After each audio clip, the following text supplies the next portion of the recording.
Y vamos a seguir con el tema de Caleb, que comenzamos el viernes pasado, pero hoy le quiero dar un toque diferente, ya que está enfocado en el tipo de vista que nosotros tenemos. Le he titulado ¿qué tipo de ojos tienes? Voy a hacer un pequeño repaso que la historia de Caleb y de Josué se encuentra inmediatamente cuando ya están a punto de ingresar a la tierra prometida. Y si vamos a Números 13, donde está la historia, al retroceder un capítulo nos damos cuenta que se produjo un problema muy grande en el pueblo, que fue que María y Aarón murmuraron contra Moisés en el capítulo 12. Y a Dios le molestó mucho esto. Y en el capítulo 13 vemos como que Dios sale con una prueba. A ver, ¿cuál es la prueba? Dios le dijo a Moisés que mandara 12 espías. 12 espías. Mire qué interesante. Y vimos de que Dios comenzó una especie de prueba del corazón. Y eso da a entender que Dios prueba los corazones. Y es bíblico que Él prueba nuestro corazón para ver qué hay adentro.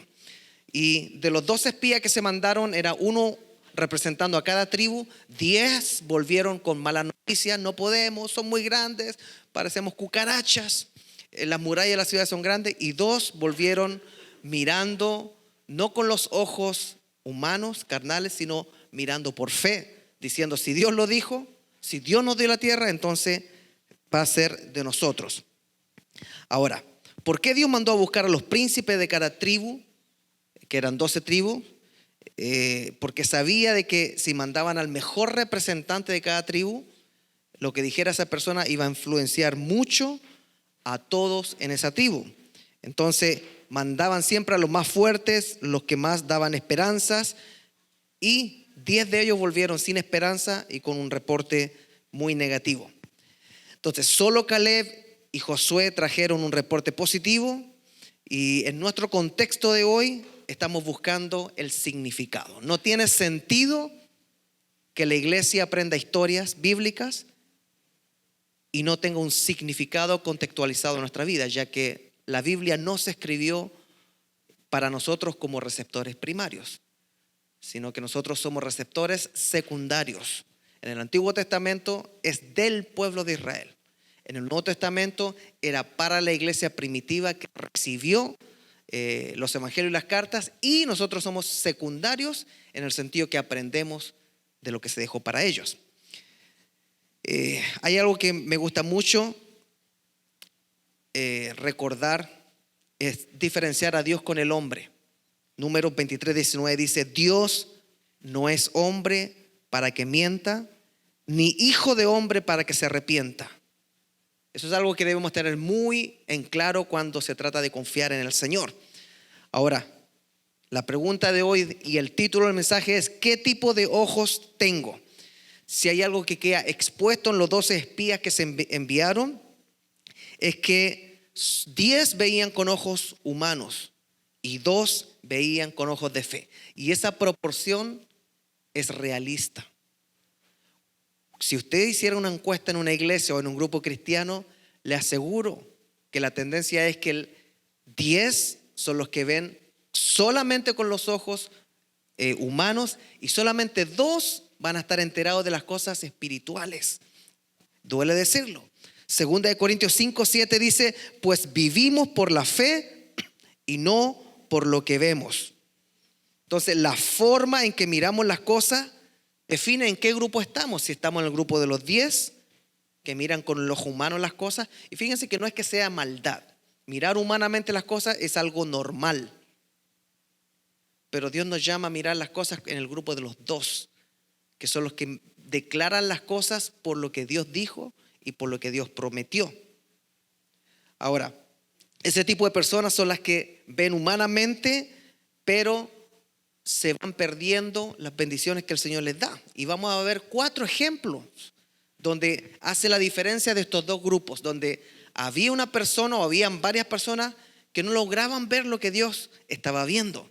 Y el primer ejemplo se nos narra en Marcos 14, que es un evento muy quebrantador. Y precisamente es en este evento cuando deberían los discípulos de Cristo haber visto lo que estaba sucediendo y no lo vieron. Dice Marcos 14, 4 y 9. Y hubo algunos que se enojaron dentro de sí y dijeron: ¿Para qué se ha hecho este desperdicio de perfume? ¿Qué está pasando aquí? Que entró una mujer con un perfume de alabastro y lo empezó a desperdiciar en Jesús. Verso 5. Dijeron los discípulos enojados, porque podía haberse vendido por más de 300 denarios y haberse dado a los pobres. Y murmuraban contra ella. Pero Jesús dijo: déjenla tranquila. ¿Por qué la molestan? Ella ha efectuado en mí una buena obra. A los pobres siempre los tendrán entre ustedes, y cuando quieran podrán hacer algo por ellos. Por ellos algo bueno. Pero a mí no siempre me tendrán. Esta mujer ha hecho lo que pudo. Se ha anticipado a ungir mi cuerpo para la sepultura. De cierto les digo que en cualquier parte del mundo donde este evangelio se proclame 2024 años después en Redmond, también se contará lo que esta mujer ha hecho y así será recordada. Hay algo que me encanta sobre la forma en que Jesús regaña a los discípulos, y es cuando les dice: déjenla tranquila, ¿por qué la molestan? Fíjese que a veces a las personas que ven más de lo humano se les molesta. A las personas que están viendo las cosas de una forma espiritual y no contextualizado solamente en las pérdidas que puede provocar, se les reta, se les mira en menos. ¿Por qué la molestan si ella está efectuando una buena obra? Mientras los discípulos, que supuestamente veían un desperdicio y se enojaban, ellos eran los meros, los que estaban cerca de Jesús. Pero tuvo que venir una mujer de afuera que estaba viendo algo que era invisible para los que estaban al lado de Jesús. Es decir, ninguno de los propios discípulos cercanos de Jesús estaba enterado de lo que estaba pasando, aunque Jesús ya le había dicho que iba a morir y iban camino a Jerusalén. Pero esta mujer se estaba anticipando a ungir el cuerpo de Jesús para la sepultura. Pero los discípulos no estaban viendo eso. ¿Qué les pasa a los discípulos aquí? ¿Cómo pueden haber estado tan ciegos, tan desconectados de lo que estaba pasando? ¿Cómo es posible que alguien externo fuera del círculo cercano a Jesús pudiera estar viendo lo que ellos deberían haber visto? Y la respuesta es bien sencilla, porque la mujer tenía ojos de fe. La mujer tenía ojos que miraban a Dios y probablemente meditaban en las cosas que Jesús estaba enseñando, pero a ella no le entraban por un oído y le salían por el otro. Ella se quedaba meditando en lo que Jesucristo había enseñado y probablemente había escuchado que ya llegó el tiempo de partir, cuando los discípulos no estaban poniendo atención. En nuestro contexto, ¿será que nosotros también vemos las cosas de Dios en un contexto de desperdicios? ¿Será que nosotros medimos todo en contexto de no hagas mucho, no des mucho, no obres mucho, no compartas mucho?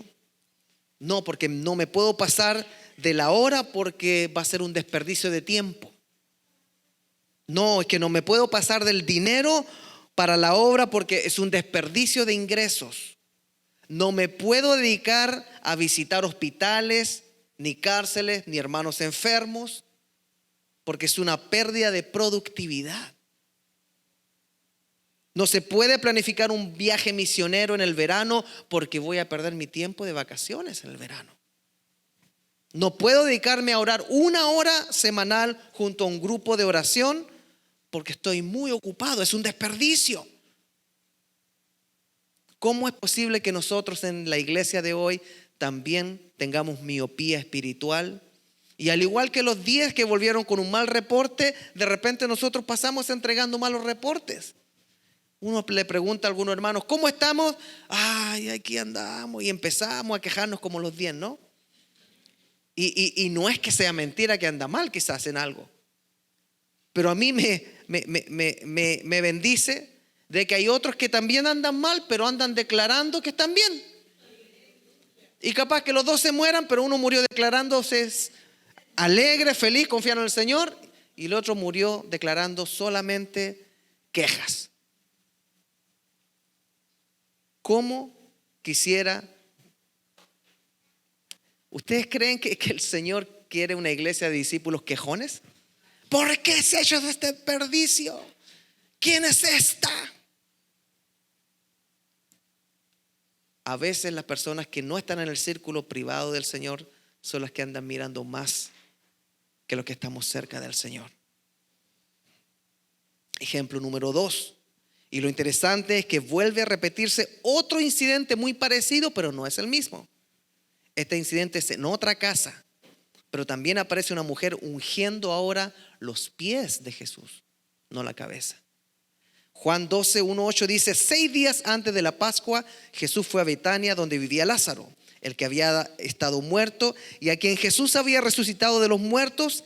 Allí le ofrecieron una cena y Marta servía y Lázaro era uno de los que estaban sentados con él a la mesa. Entonces María tomó unos 300 gramos de perfume de nardo puro. Esto, 300 gramos equivale a una herencia familiar grande, que era muy caro, y con él ungió los pies de Jesús y con sus cabellos los enjugó. Y la casa se llenó de olor a perfume. Y dijo Judas Iscariote, hijo de Simón, que era uno de los discípulos y el que más tarde lo entregaría: ¿por qué no se vendió este perfume por 300 denarios y se les dio a los pobres? Pero no dijo esto porque se preocupara por los pobres, sino porque era un ladrón, y como tenía la bolsa, sustraía de lo que se echaba en ella. Entonces Jesús le dijo otra vez: déjala tranquila, que ha guardado esto para el día de mi sepultura. A los pobres siempre los tendrán entre ustedes, pero a mí no siempre me tendrán. Hay que recalcar o resaltar que la costumbre era lavar los pies de las personas o de las visitas que llegaban a la casa, porque en ese tiempo los caminos no estaban pavimentados. Es decir, era una cortesía de la casa lavar los pies. Pero aquí no se está lavando los pies. María, que no se sabe si es María Magdalena o se asume que es María, la hermana de Marta de la casa. Yo me inclino a que es María, la hermana de Marta. Está ungiendo los pies de Jesús, y eso es un acto de desafío a la tradición, porque una mujer no podía estar haciendo algo que implicara sacarse la parte que cubría su cabello y utilizar el cabello para secar los pies. Entonces el texto no dice que estaba lavándole los pies a Jesús, sino que lo estaba ungiendo. ¿Qué significa Cristo? El ungido. ¿Qué estaba viendo esta mujer otra vez que no estaban viendo los discípulos? ¿Por qué? Porque en estos incidentes, los que se supone que tienen que estar viendo que estaba a punto de subir a la cruz, de comenzar el martirio, la pasión de Cristo, los que están más cerca son los que menos ven. Quizás a eso se refería Dios cuando en el Antiguo Testamento le dijo a propósito a Moisés: manda a los más fuertes de cada tribu, a los príncipes, porque quería demostrarle que en la suma total de los fuertes, de 12 son 2 los que están viendo lo que él está viendo o quiere ver. ¿Por qué María era la única en casa viendo la necesidad de ungir a Jesús antes de su muerte? Volvemos a lo mismo. Muchas veces la cercanía humana, quizás la cercanía corporal, la amistad, lo relacional, nos hace perder la visión espiritual de lo que está sucediendo. Fíjese que los estudios comprueban que para el ser humano lo más importante es la vista. Después viene el otro sentido, después viene el oído, y ordénelo como usted quiera. Pero lo más importante es la vista, porque es capaz de retener el 90% de lo que ve. 90% se retiene con el ojo, pero con lo que escuchamos solamente se retiene el 45%. Es decir, hoy día ustedes van a retener solamente el 45% de este mensaje, a no ser que suceda algo que ustedes se acuerden que pasó y lo vieron, ¿no? Alguien dijo: si me caigo, se acuerdan del mensaje, el día que se cayó el pastor Claudio. Pero el día que predicó tranquilito,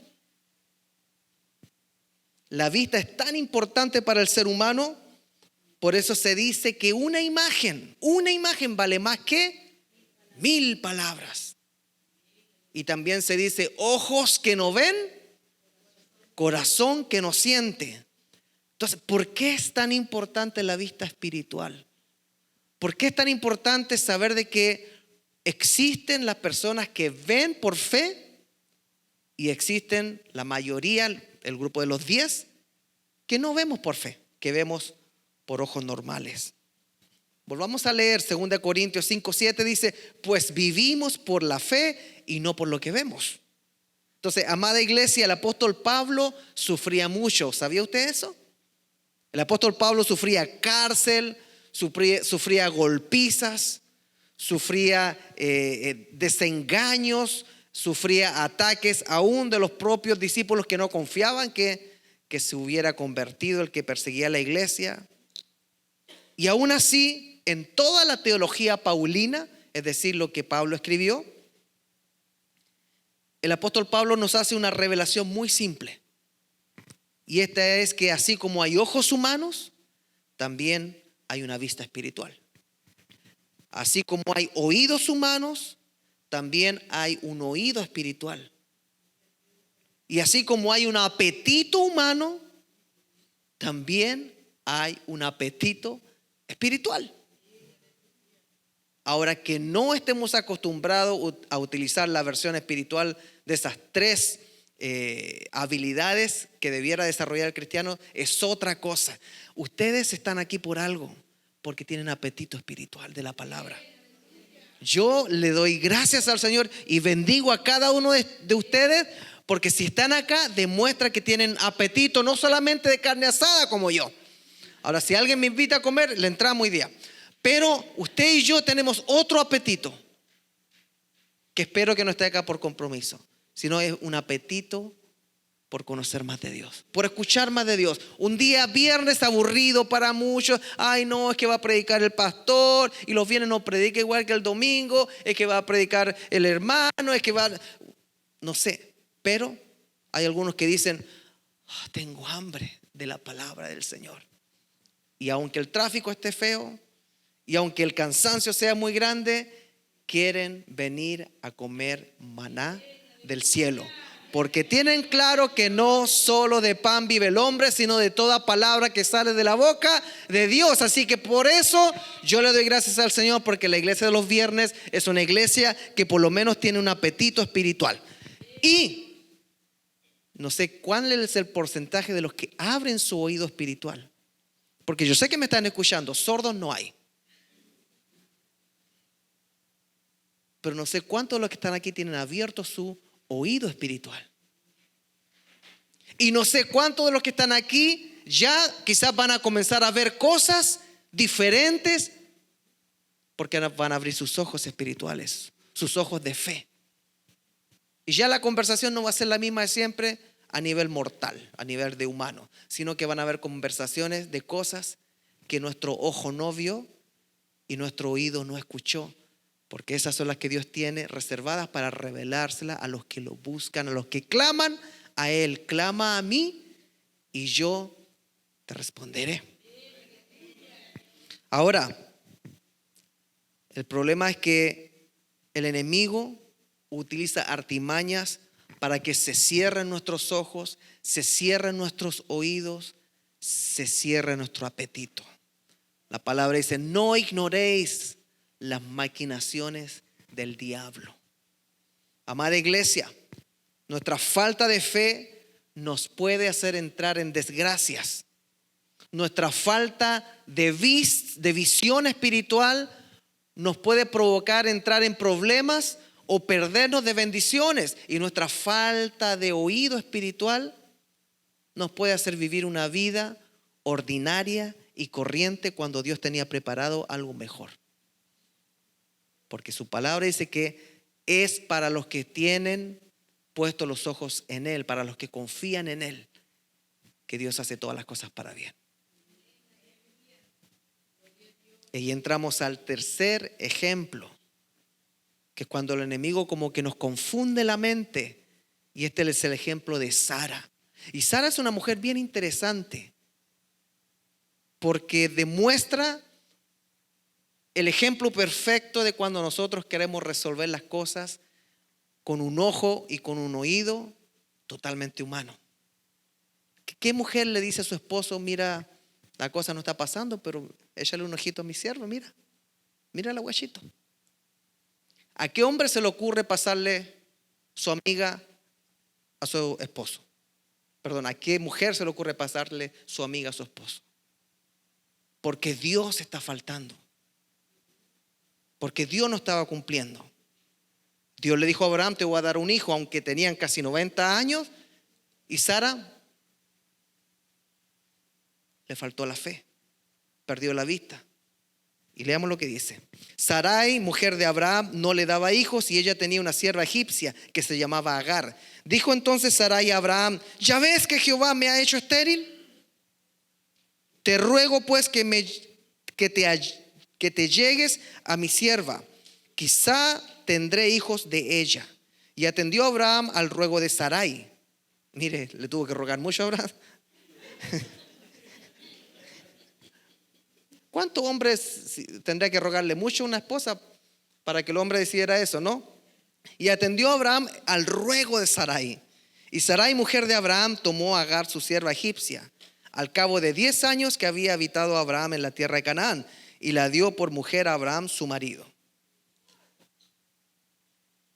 ¿Qué falta de visión nosotros podemos tener cuando dejamos de confiar como Josué y Caleb en las promesas y nosotros comenzamos a solucionar los problemas por parte propia? Pareciera que a veces Dios necesita que le ayudemos a cumplir las promesas y solucionamos las cosas con nuestro ojo humano. Sara, la esposa de Abraham, por su falta de fe, se le ocurre decirle algo que a cualquier esposo le sorprendería, ¿no? Aquí tengo una amiguita, me duele la cabeza. Aquí tengo una amiguita. ¿Por qué nosotros de repente,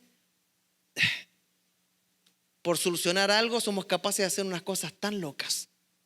Contextualicémoslos ahora en el tiempo en que vivimos. Yo sé que ninguna esposa va a hacer eso al día de hoy, ¿no? Nadie dice amén. Digan amén, hermana. Yo sé que ninguna esposa va a hacer eso al día de hoy. Pero ¿a qué se refiere esta desesperación de Sara para llegar a algo así? A la pérdida de la fe, a la pérdida de estar viendo una situación que ya, esto ya no dio para más, entonces yo voy a intervenir. Así que solamente anímate y embárcate, mírala, tómala, solucionemos este problema. Y con este ejemplo número 3 nos damos cuenta de que por qué Dios le pide a Moisés que mande 2 espías es para demostrarnos otra vez de que el grupo de los 10 siempre es mayor que el grupo de los 2. Y lo que nosotros podemos llegar a hacer por querer solucionar los problemas de manera humana, con un ojo, con un oído, con un apetito totalmente humano, puede ser algo totalmente perjudicial. ¿Por qué digo perjudicial? Porque hasta el día de hoy lo que se le ocurrió a Sara mantiene peleándose a los árabes, descendientes árabes, con los judíos o israelitas. Pero solucionó el problema a su manera, por su falta de fe, su poca vista. Y el cuarto ejemplo que quiero utilizar para demostrar de que sí existe personas que no pueden ver lo que Dios está haciendo, está en 2 de Reyes 6. Y aquí vemos la historia del profeta Eliseo cuando está siendo rodeado por un ejército enemigo. El contexto es que el profeta Eliseo le estaba dando una llamada rapidita al rey de Israel cada vez que el rey de Siria hacía planes para atacar. Y Dios le revelaba al profeta lo que estaba tramando el rey de Siria. Y el rey de Siria se enojó y dijo: pero ¿cómo es que siempre saben lo que yo voy a hacer? Y le dijeron: es que Israel tiene un profeta que le dice todo lo que tú hablas en tu cuarto privado. Vamos, lo vamos a agarrar, lo vamos a apresar. Y partió todo el ejército a agarrar a Eliseo. Y esto sucedió. 2 de Reyes 6, verso 14. Entonces envió el rey allá gente de a caballo y carros y un gran ejército. No era poco, un gran ejército para un hombre con su siervo. los cuales vinieron de noche y sitiaron la ciudad. Y se levantó de mañana y salió el que servía al varón de Dios. Y he aquí el ejército que tenía sitiada la ciudad con gente de a caballo y carros para agarrar a un hombre, el profeta. Entonces su criado le dijo, el siervo de Eliseo: ay, Señor, Señor, ¿qué haremos? Eliseo lo quedó, está contextualizado. Eliseo lo quedó mirando y dijo, yo imagino que ahí que Eliseo no tenía problemas de fe. Eliseo sabía de lo que era capaz el Señor. El problema es que estar rodeado con personas que no tienen vista espiritual es trabajo doble, porque hay que estarle explicando a ellos lo que uno va a hacer, o lo que uno está viendo, o lo que Dios está haciendo. Entonces Eliseo lo queda mirando y le dice: no tengan miedo, porque más son los que están con nosotros que los que están con ellos. Y oró Eliseo y dijo: te ruego, oh Dios, oh Jehová, que abras sus ojos para que vea. Entonces Jehová abrió los ojos del criado, del siervo, y miró. No es que no miraba antes, si lo veamos lo que vio. Y he aquí que el monte estaba lleno de gente de a caballo y de carros de fuego alrededor de Eliseo. Los del ejército sirio no eran de fuego. Los carros que rodeaban a Eliseo sí eran de fuego. Y luego que los sirios descendieron a él, oró Eliseo, se mandó una segunda oración Eliseo a Jehová. Y dijo: te ruego que hieras con ceguera a esta gente, al ejército sirio. Y los hirió con ceguera Dios, conforme a la petición de Eliseo. Después le dijo Eliseo a los del ejército sirio, cuando estaban así, le dijo: no, este no es el camino, esta no es la ciudad, síganme, yo los voy a llevar a la ciudad. Y yo los voy a guiar a lo que ustedes buscan. Y los guió a Samaria, donde estaba el rey de Israel. Y bueno, la historia no lo coloqué. Y después, cuando ya están en Samaria, donde está el rey de Israel, le dice a Dios: ahora abre los ojos. Y cuando abren los ojos, están rodeados por el ejército de Israel. Ahora, la historia en sí no es lo que sucede después, no es lo que estamos viendo, pero lo interesante de esto, bueno, aquí dice el 20: y cuando llegaron a Samaria, dijo Eliseo: Jehová, abre los ojos a esto para que vean. Y Jehová abrió sus ojos y miraron, y se hallaban en medio de Samaria. Cuando el rey de Israel los hubo visto, dijo a Eliseo: ¿los mataré, padre mío? Y él le respondió: no los mates. Y les dio provisión y los mandó de vuelta. O sea, para mostrarle que aquí Jehová Dios, aparte de poder cegarlos, Él también les da misericordia y los libra de la muerte, siendo enemigos de Israel. Pero aquí hay más cosas que quiero sacar en el contexto. Y la primera es de que trabajar con un incrédulo, alguien que no puede ver lo espiritual, es y debe ser muy frustrante. Casarse con una persona incrédula que no vea lo espiritual debe ser muy frustrante. Se imagina que todos los días despertar con una persona y se le despierta y comienza a mirar los problemas y le diga a uno: estamos rodeados, no somos nada, nos van a echar aquí y allá. Y uno tenga que decirle: calmado. Mira, yo te voy a mostrar todo lo que el Señor está haciendo por nosotros. Yo te voy a mostrar las promesas que el Señor dejó para nosotros. Y tengamos que orarle al Señor: Señor, por favor, a este peor es nada, a este mi príncipe azul que se convirtió en negro, ábrele los ojos, Señor. Y ahí el Señor le comienza a abrir los ojos, porque cree en el Señor Jesucristo y será salvo en su casa. Pero la primera lección que nos deja de que involucrarse de muy cercano con personas que no ven las cosas espirituales nos va a traer complicaciones. Ahí les va para las solteras y los solteros. Quizás ahora lo que están mirando no es lo espiritual, pero en el futuro les aseguro que cuando uno se sosiega, lo espiritual va a ser muy importante. Y tener a un ciego espiritual al lado va a ser una complicación muy grande, va a ser lamentoso, muy triste. Tener una amistad demasiado cerca con un ciego puede ser frustrante y peligroso. ¿Por qué? Porque constantemente vamos a estar teniendo que contradecirlo. No, eso no es así. No todas las iglesias son malas. No todos los pastores roban. No todos los sacerdotes son pedófilos. Y uno tiene que estarle aclarando y ellos con la misma canzoncita siempre.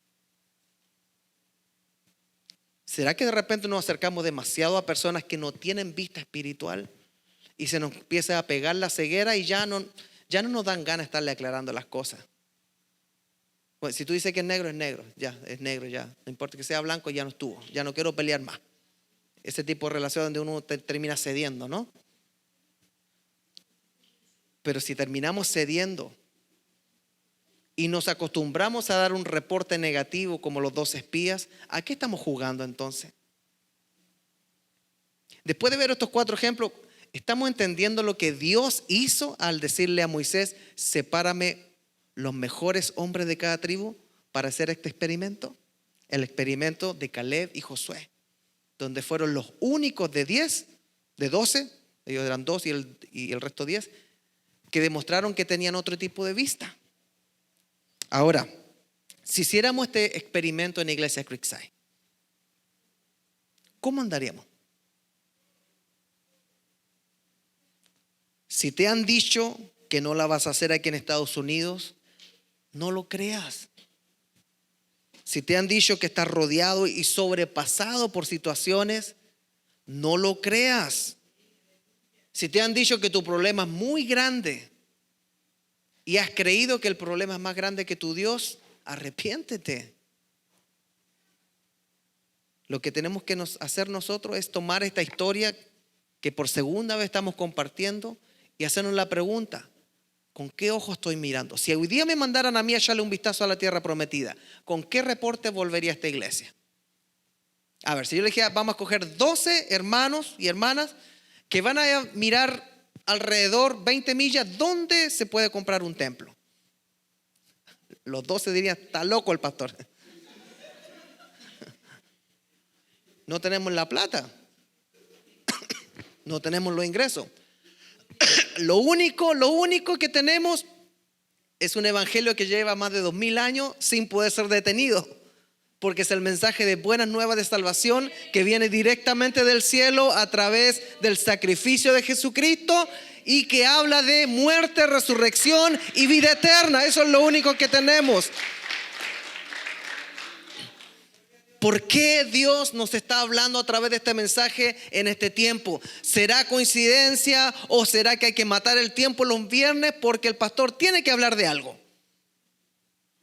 No va a venir aquí a hablar, no, él coincidió que está hablando de esto. ¿O será que Dios sí nos está preguntando: estoy preocupado con ustedes, iglesia Creekside, porque si yo los mandara, al igual que mandé a los 12 príncipes de cada tribu, ¿con qué reporte volverían ustedes? O mejor dicho, ¿qué están viendo sus ojos? Cuando vienen a la iglesia, ¿qué ven tus ojos, amada iglesia? Cuando llegas a casa y miras a tu esposa, a tus hijos, ¿qué estás viendo, amada iglesia? Si estamos viendo lo mismo que ven los inconversos, algo está mal. Si vivimos en el mismo nivel de los inconversos, entonces significa que estamos en el grupo de los discípulos que anda quejándose por el desperdicio del aceite de nardo puro. Ay, ¿por qué se desperdicia esto? Estamos viviendo en el mismo grupo que le está diciendo al esposo: yo tengo una amiga. Ay, que suena raro, pero estamos siendo susceptibles con una mente humana a hacer locuras. Estamos viviendo en el grupo de los que dicen: no se puede, no se va a conquistar eso jamás. No se puede, son muy grandes los muros, parecemos cucaracha. Pero hay 2, Caleb y Josué. Hay 2 mujeres que vieron que Jesús sí iba a morir prontito y se apresuraron para ungirlo. Y Dios nos está tratando de abrir ahora a nosotros la mente, diciéndonos: hey, hay ojos normales y hay ojos espirituales. Hay oídos normales y hay oídos espirituales. Hay apetito normal y hay apetito por mí. ¿Dónde están ustedes? Primera de Juan 4:4 dice: pero ustedes, mis queridos hijos, pertenecen a Dios. Ya lograron la victoria sobre esas personas, porque el espíritu que vive en ustedes es más poderoso que el espíritu que vive en el mundo. La versión del 60 dice: porque mayor es el que está con nosotros que el que está en contra de nosotros. Eso es lo que dijo, o por esa verdad accionó David. Vio a Goliat, pero dijo: mayor es el que está conmigo que el que está al frente. A sacar las 5 piedritas, que son 5 ministerios. Mire qué interesante. El último detalle que quiero resaltar en la narración de Eliseo y su siervo es que Dios tiene la capacidad de abrir los ojos, pero también de cerrarlos. Eliseo oró para que le cerrara los ojos al ejército sirio y Dios se los cerró. Entonces tengamos mucho cuidado con desvalorar y menospreciar las oportunidades que Dios nos da, porque de repente el Señor puede decir no. No. Recuerden, esto es un misterio. Hay cosas que son misterios. Es Dios quien pone el querer y el hacer. Esto no es de los fuertes ni de los que corren, sino de los que se les place a Dios concederles la victoria. Entonces creo que vale la pena clamar a Dios, porque Él es creador de nosotros. Él creó nuestros ojitos, nuestros oídos, nuestro estómago, pero también creó nuestra alma. Él puede abrir los ojos espirituales porque Él creó todo lo que somos. Vivir con los ojos puestos en Dios vale la pena. Clavar los ojos en una persona humana no vale la pena. Vivir con nuestra fe puesta en Jesús vale la pena. Pero vivir con nuestra fe puesta en un presidente, aunque sea Bukele, muy bueno. Vivir con nuestra fe puesta en algún rey, en algún primer ministro, en algún secretario general. Vivir con los ojos puestos en cualquier persona nunca va a valer la pena, como decirle al Señor: Señor, ábreme los ojos, porque quizás estoy rodeado de ángeles que están esperando ministrarme en mi necesidad. Y todas esas sillas vacías que usted dice: ay, que solo estamos, no estamos solos. ¿Será que quizás hay que tomar la voz de Eliseo y decir: ay, Señor, ábrele los ojos, por favor? Y de repente vamos a darnos cuenta que no estamos solos. Amada iglesia, no estamos solos. Pidámosle al Señor que nos abra los ojos. Pongámonos de pie, por favor.